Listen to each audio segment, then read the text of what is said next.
नमस्ते। दिल की बात में आपका स्वागत है। आज फेसबुक देख रहा था, हीरा गोप द्वारा लिखित और 1914 में उस समय की विश्व प्रसिद्ध पत्रिका सरस्वती में प्रकाशित कविता, जिसे भोजपुरी में रामेश्वर गोप ने गाया है, सुना, हृदय द्रवित हो गया। कविता लंबी है, लेकिन उसका आखिरी अंतरा पहले मैं आपको सुनाता हूँ। हड़वा मसुइया के दहिया है हमनी के, ओकरा के दहिया बमनऊ के बानी, ओकरा के घर घर पूजवा होखत बाड़े, सगरव इलकवा भैले जजमानी, हमनी के इतरा के निगचे न जाइले जा, पाके में से भरी भरी पियतानी पानी, पनही से पीट पीट हाथ गोड़ तूरी देले, हमनी के इतनी काहे के हलकानी। उस समय दलित वर्ग की क्या स्थिति थी, इस कविता में प्रकट किए गए इस भाव से जाहिर होता है। भोजपुरी में लिखी गई इस कविता का सार यही है कि हाड़ मास से हम सब बने हुए हैं, इसी से ब्राह्मण भी बने हैं, लेकिन उनकी घर घर पूजा होती है, पूरा इलाका उनका जजमान होता है, लेकिन उनके नज़दीक हमको नहीं जाने दिया जाता। हम गड्ढे से भर भर के पानी पीते हैं, जूता से पीट पीट कर हमारा हाथ पैर तोड़ दिया जाता है। हमारी इतनी दुर्गति आखिर क्यों की जाती है।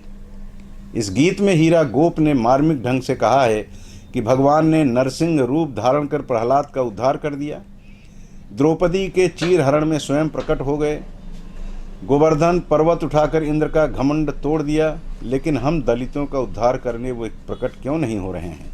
जिस कालखंड में हीरा गोप ने यह कविता रची, जिसे दलित साहित्य का पहला गीत माना गया है, उस समय सचमुच में ऐसी स्थिति रही होगी। इतिहास में भी इसका वर्णन मिलता है।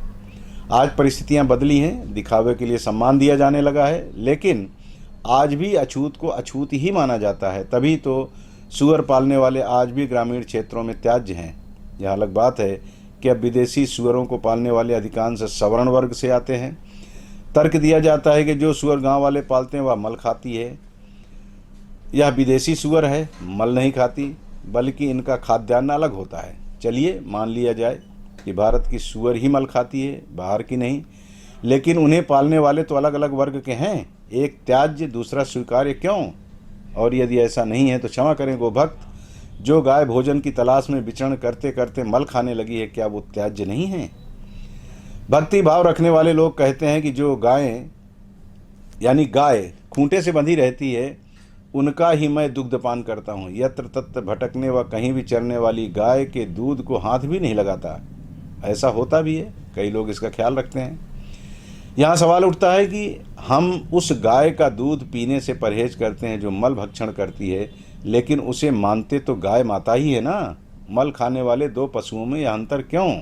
कह थोड़ा रहा हूँ, लेकिन आप भी समझ ज़्यादा ही रहे होंगे। चलिए थोड़ा आगे बढ़ते हैं।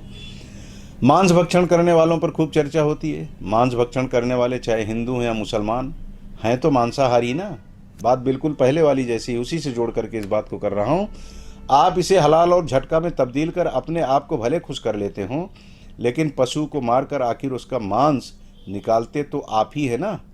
तरीका अलग अलग हो सकता है, और भक्षण तो उसी मुंह से होता है जो सबके पास है। फिर एक त्याज्य, दूसरा स्वीकार्य क्यों? यही स्थिति समाज में आज भी विद्यमान है। जिन्हें हम दलित कहते हैं, उन्हें लेकर हम आधुनिक होने का नाटक भले ही करें, लेकिन आज भी इस वर्ग को त्याज्य की नज़र से ही देखा जाता है। बहरहाल सारे जीव का जन्मदाता प्रकृति या ईश्वर को माना जाता है। फिर हम कौन होते हैं इसमें भेद करने वाले? लेकिन करते हैं, क्योंकि हमको यही सिखाया और पढ़ाया गया है, यही बताया गया है कि कौन उच्च है, कौन निम्न। हमें अब यह समझने की आवश्यकता है कि हम सब आखिर जा कहाँ रहे हैं। यदि यह सच है कि कलयुग के प्रारंभ से पहले कोई जाति नहीं थी, सब कुछ कर्मगत हुआ करता था, तो फिर हमारी व्यवस्था को जातिगत बनाया किसने? और बना भी दिया तो फिर उसका मायने अपने अपने ढंग से क्यों निकाला जाता है?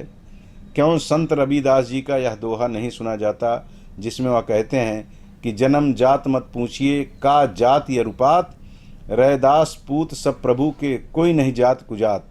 इसका मतलब है कि किसी की जाति नहीं पूछनी चाहिए, क्योंकि संसार में कोई जाति पात है ही नहीं। सभी मनुष्य एक ईश्वर की संतान हैं। यहाँ कोई जाति या बुरी जाति नहीं है। हीरा गोप का दर्द, संत रविदास जी का यह उपदेश क्या सिर्फ पढ़कर सुनाकर अपनी ही पीठ अपने हाथों थपथपाने के लिए ही है, या इस पर अमल करना भी चाहिए? जो लोग खुद को पूज्य बताकर गर्वोक्ति करते हैं, उनको विचार करने की जरूरत नहीं है कि क्या उनके कर्म पूज्य हैं।